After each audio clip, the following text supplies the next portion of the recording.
Hello, everyone. If you're listening on YouTube, I'm going to be reading some poetry today of my own and some other people's. I hope you enjoy it, and shoot me a chat if you feel like it, so I know who's listening. Okay, I like to do a little body centering before I talk, so I do that by rubbing my hands together. They get nice and warm. Put them right over your eyes, just where they're comfortable.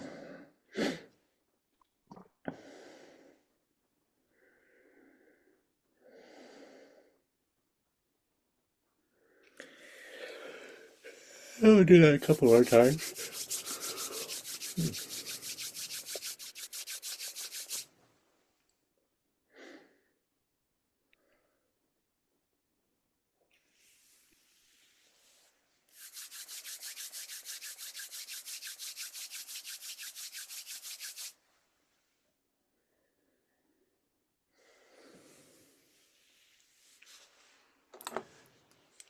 Oh, Ellen did come.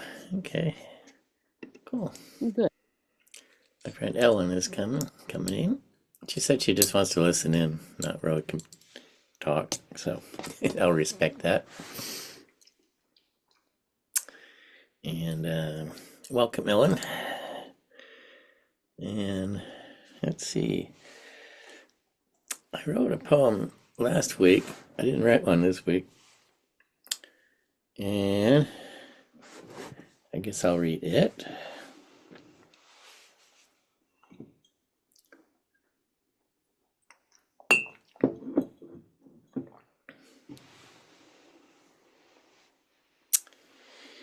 Reading the news of the day, it feels like we reside in an ignorant ocean. Dark tides wash us to and fro endlessly. And worst of all, when we try to walk out, we are thrown back by the backwash of fearful obsessions. For moments, our head pops up out of the confusion, like a survivor grasping onto some wreckage of lost lives. We can finally see the sun and wonder why. This question burns in some. They begin to see only escape is upward. The seabirds are too small to carry us. Finally, we let go of logic of mind and ask for help from what we know not.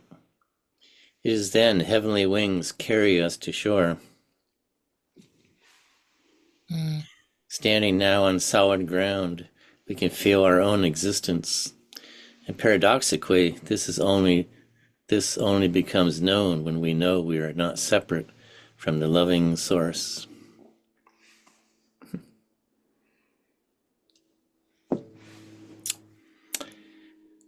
You know, it's when I came to that line of ignorant ocean, I think that's what I started with. It started reminding me of something, then I realized what it was. It's Dover Beach. So I did look up Dover Beach. I thought I'd read it. I think it's kind of a famous poem by Mathew Arnold. Dover Beach. The sea is calm tonight. The tide is full. The moon lies fair upon the straits. On the French coast, the light gleams and is gone. The cliffs of England stand, glimmering and vast, out in the tranquil bay. Come to the window. Sweet is the night air, only from a long line of spray, where the sea meets the moon-blanched land. Listen. You hear the grating roar of pebbles, which the waves draw back and fling at their return up the high strand. Begin and cease, and then again begin. With tremulous cadence slow, and bring the eternal note of sadness in. Sophocles long ago heard it on the Aegean, and it brought into his mind the turbid ebb and flow of human misery. We find also in the sound of thought. Hearing it by this distant northern sea, The sea of faith was once too at the full and round earth's shore, lay like folds of bright girdle furled, but now I only hear its melancholy, long, withdrawing roar, retreating to the breath of the night wind, down the vast edges drear, and naked shingles of the world. Ah, love, let us be true to one another, for the world, which seems to lie before us like a land of dreams, so various, so beautiful, so new, hath really neither joy nor love nor light, nor certitude, nor peace, nor help for pain, and we are here as on a darkling plain, swept with confused alarms of struggle and flight, where ignorant armies clash by night.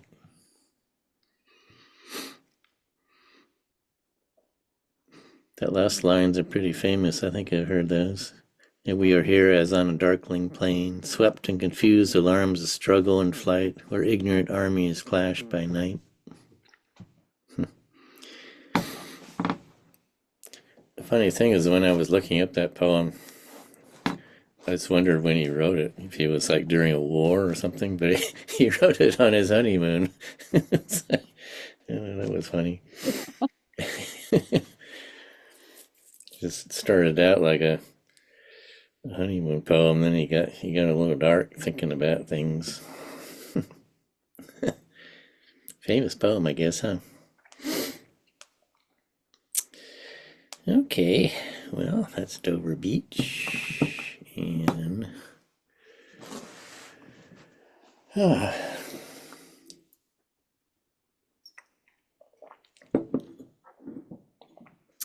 guess I was going to read some more of my own stuff. Let's see.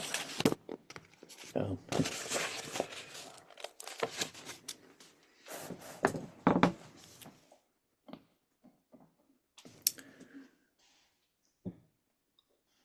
This is called Sour Grass. The sour grass, encouraged by winter rains, has grown thick in the backyard. It is nearly covered from sight, an aluminum ladder left on the ground. People call it a weed, but I like the bright little yellow flowers. The fruit trees are still bare, but for me the sour grass signals spring. I'm sure the crows are starting their nests. I'm wishing, as I often do, to see spirit in all I'm looking at, wishing to hear the excited crows as a chorus of angels, a camellia blossom as a vision of heaven. But I don't know how, or I've forgotten. I'm like the ladder covered with life but dull metal. My eyes rest on a passion fruit dangling outside my window. Suddenly I'm behind my eyes. I see my hand typing these words. Now it's more important to know my hand than to know these words. My body fills with air and I know my earth. Spirit mixes with my body, just as the blue sky caresses the apricot buds. Heart remembers what it's like to not be separate.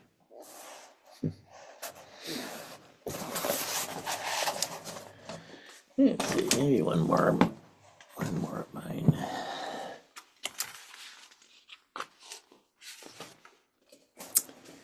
At dog park. At the park by the bay, dogs running free, their perpetual smiles, happy bodies in movement, sitting by water, I turn to a slobbering face. Can I help but smile? The dog steps into the water. In the stony beach, I see a polished brick, once part of a home or a path to a home. The other stones were mountains, washed clean down to their essence. Once on a beach north of here, I threw my brother's ashes in the sand. To my surprise, they were not ashes, but the bones that could not burn. Could a grain have ended up here? The dog returns, puts something on my lap, a stick he's found. He backs off, eager to chase. I throw it in the water. He runs fearlessly after it. I see something shiny. It's a vein of quartz in a red rock. Slipping it into my pocket, I get up and stretch, begin moving, then running. It's good to enjoy this body when we have it, knowing we can experience in it even the white essence running through everything. Alrighty, I think that's enough of mine. I think, Glenda, you sent me one, right? Let's see.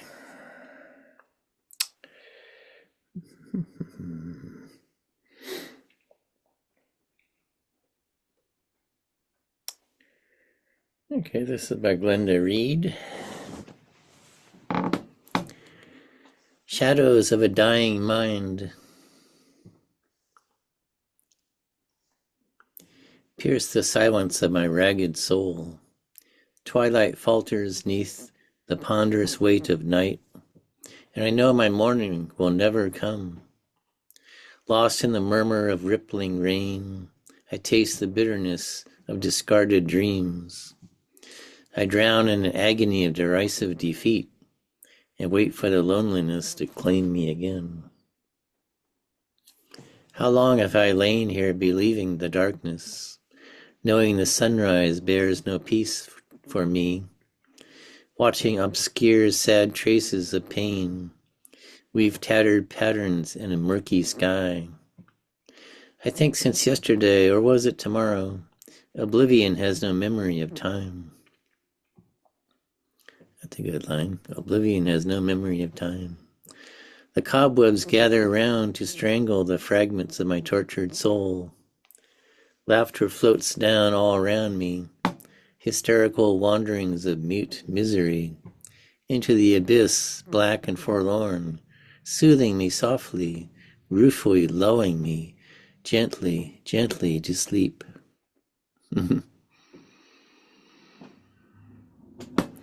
Very good, Glenda. We both wrote kind of heavy poems. You and Dover Beach and me. Okay. Must be that Christmas spirit. Yeah, really. Well, it is a tough time for a lot of people. I feel a bit lonely this time of year. Alrighty. Well, let's just read a few more here. We've got a few more minutes. This is actually by Thich Nhat Hanh, who's a Buddhist monk. Homeland.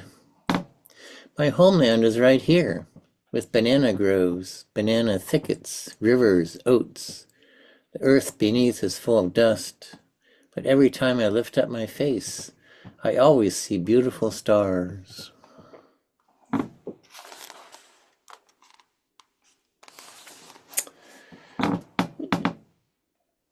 Here's one called Existence.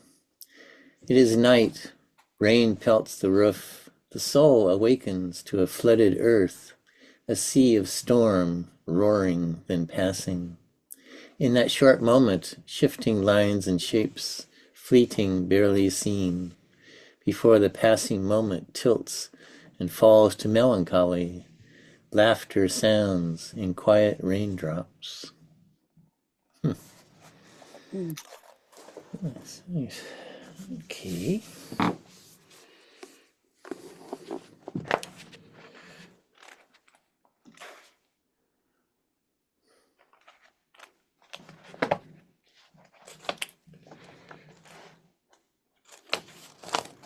This is William Stafford.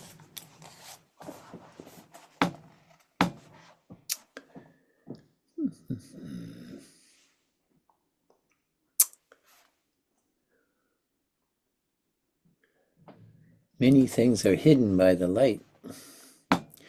Now I remember letting the dark flood in, how we used to shoot animals and how they were afraid. We stared into hedges. What we saw we killed. Now I know by the cold at night those hedges run, the crazy fields, and we children of light stagger and flash, lost where we triumph, reeling our steadfastness toward our terrible homes. That was a depressing one. Let's see, is there a better one here? Try this one. Cave painting. It was like the moon that opened before us when we came out of the last hills we had to cross to be tracked by the stars, and whatever we said we knew could be heard. Then we learned about caves, where you have now discovered us, even these places. But for a while we painted our hidden lives deep here, and we always tried, like this I'm doing now, to find ways even deeper, with rooms that would blaze only for us, and those of our kind. And even now, because a picture is a disguise, you may never know our ultimate home, with earth over it, in the silence where without power or worth, with nothing, we first learned to huddle together and foil the stars. Well, that was about Native Americans or Neanderthals, I don't know. By the Deschutes shore, millions of miles away at evening, the sun touches the little folded hands of the dead mouse in the grass church by the river. No tuft but grains, a halo in the service, no rock unwarmed. Having no hands, the world learns everything by shouldering down in the dusk and waiting like this while the sun repeats its lesson color by color toward the brown mouse, brown paws, brown grass. Yeah, okay, let's see.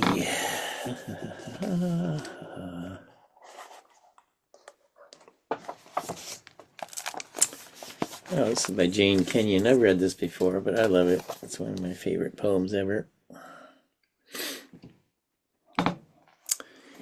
Briefly it enters and briefly speaks.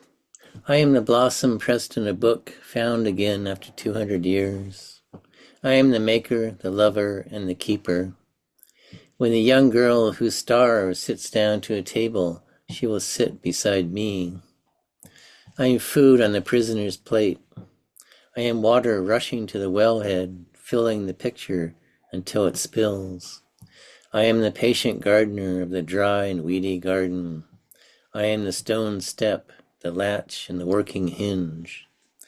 I am the heart contracted by joy, the longest hair, white before the rest. I am there in the basket of fruit presented to the widow. I am the musk rose opening unattended, the fern on the boggy summit. I am the one whose love overcomes you already with you when you think to call my name.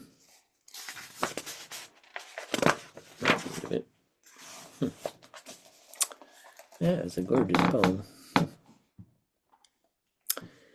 Here's one called Things. The hen flings a single pebble aside with her yellow reptilian foot. Never in eternity the same sound. A small stone falling on a red leaf. The juncture of twig and branch, scarred with lichen, is a gate we might enter singing. The mouse pulls batting from 100-year-old quilt. She chewed a hole in a blue star to get it, and now she thrives. Now is her time to thrive. Things simply lasting, then failing to last. Water, a blue heron's eye, and the light passing between them, into light of all things, must fall, glad at last to have fallen.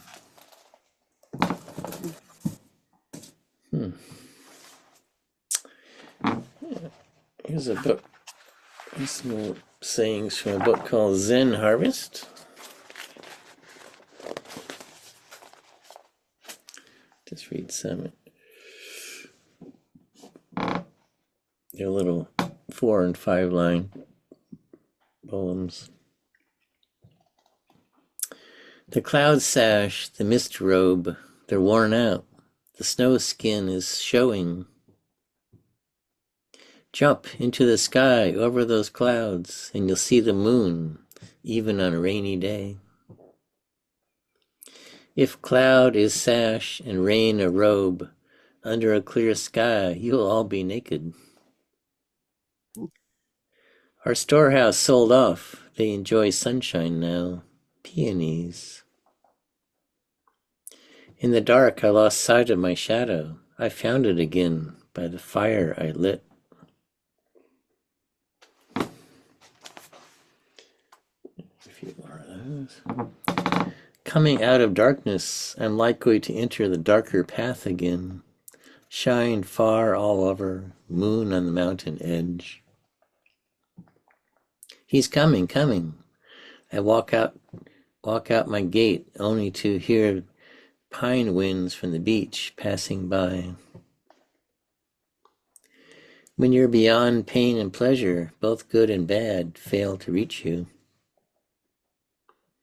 So well made up, they don't look like themselves. Plum flowers on a snowy morning. Smoky for a while, but soon makes it easier to sleep. Mosquito killing incense. With heaven and earth stored in his stomach, rice planting.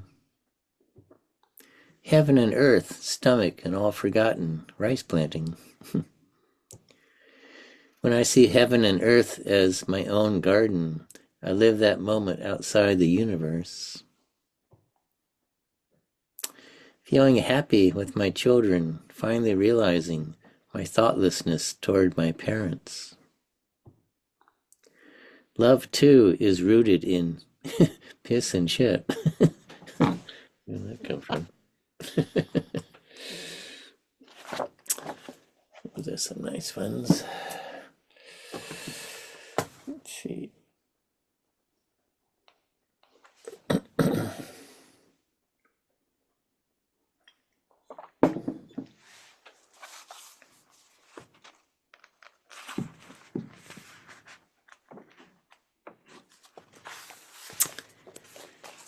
There's a Rumi.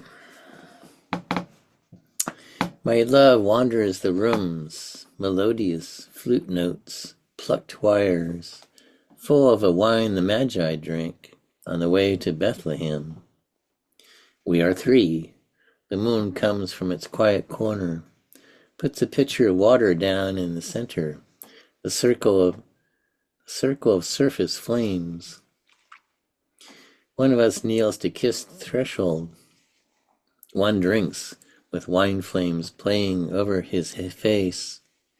One watches the gathering and says to any cold onlookers, "This dance is the joy of existence."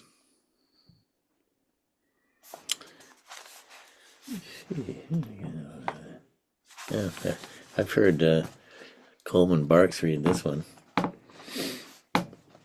A chickpea leaps almost over the rim of the pot where it's being boiled. "Why are you doing this to me?" The cook knocks it back down with the ladle. "Don't you try to jump out. You think I'm torturing you. I'm giving you flavor, so you can mix with spices and rice and be the lovely vitality of a human being. Remember when you drank rain in the garden? That was for this. Grace first, sexual pleasure, then a boiling new life begins, and the friend has something good to eat." There's another one I've heard Coleman Barks read. These spiritual window shoppers who idly ask, "How much is that?" "Oh, I'm just looking."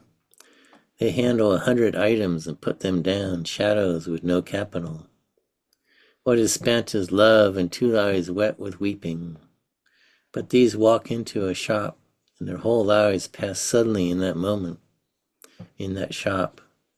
Where did you go? Where did you go? Nowhere. What did you have to eat? Nothing much.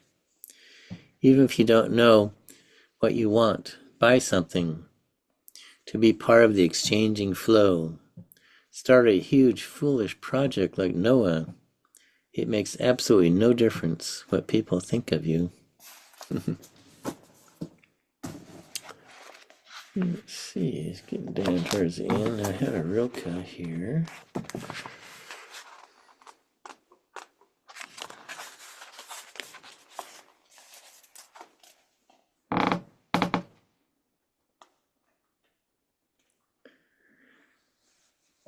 She who reconciles the ill-matched threads of her life and weaves them gracefully into a single cloth.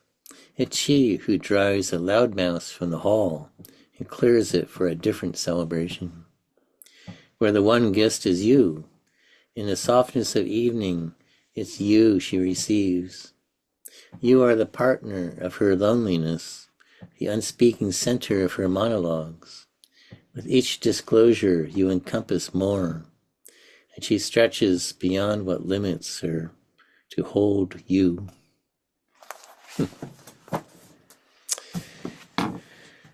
Okay, I think it's Mary time. Let's see.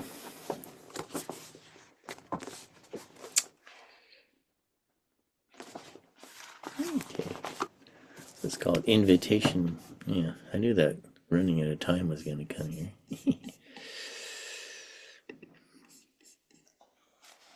Invitation. Oh, do you have time to linger for just a little while out of your busy and very important day? For the goldfinches that have gathered in a field of thistles, for a musical battle to see who can sing the highest note or the lowest, or the most expressive of mirth, or the most tender. Their strong, blunt beaks drink the air as they strive melodiously, not for your sake and not for mine, and not for the sake of winning, but for the sheer delight and gratitude. Believe us, they say, it is a serious thing. Oops, not over yet.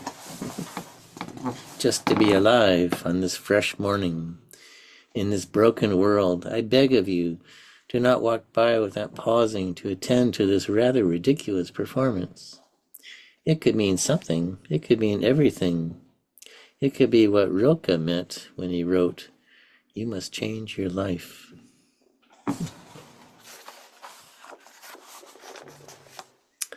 Let's see, maybe one more here. From this river, when I was a child, I used to drink. But when I came back, I found that body of the river was dying. Did it speak? Yes, it sang out the old songs, but faintly. What will you do? I will grieve, of course, but that's nothing. What precisely will you grieve for? For the river, for myself, my lost joyfulness, for the children who will not know what a river can be, a friend, a companion, a hint of heaven. Isn't that somewhat overplayed? I said. It can be a friend, a companion, a hint of heaven.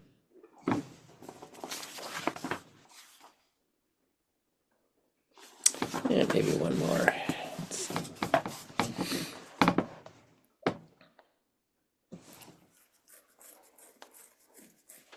Meadowlark sings and I greet him in return.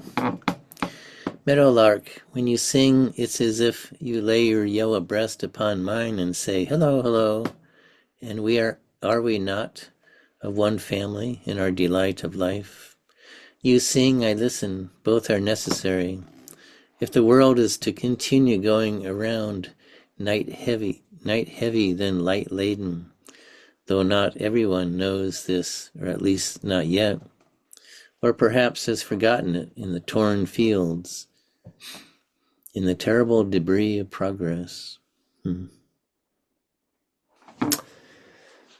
was trying to find a cheery one to end on. Let's see. Oh well, maybe that was it. Okay, Glenda and Ellen, I'm going to sign off now. Have a great, thank you for the heart, Ellen. And, I don't know, will it be New Year's next time we meet, I suppose. Yeah. So Next Wednesday. is next Wednesday a holiday, Ellen, or not? It's a it's a it's a New Year's Day. Oh, well, that's okay, isn't it? We can do Yeah, it's New Year's okay with Day. me. I don't have Yeah, anything to do. yeah. So we'll go back to Wednesday next week. Okay, great. All right. Well, see you guys later. Have a great week. Thank you, And John. see you next year. All right. Bye bye. Bye.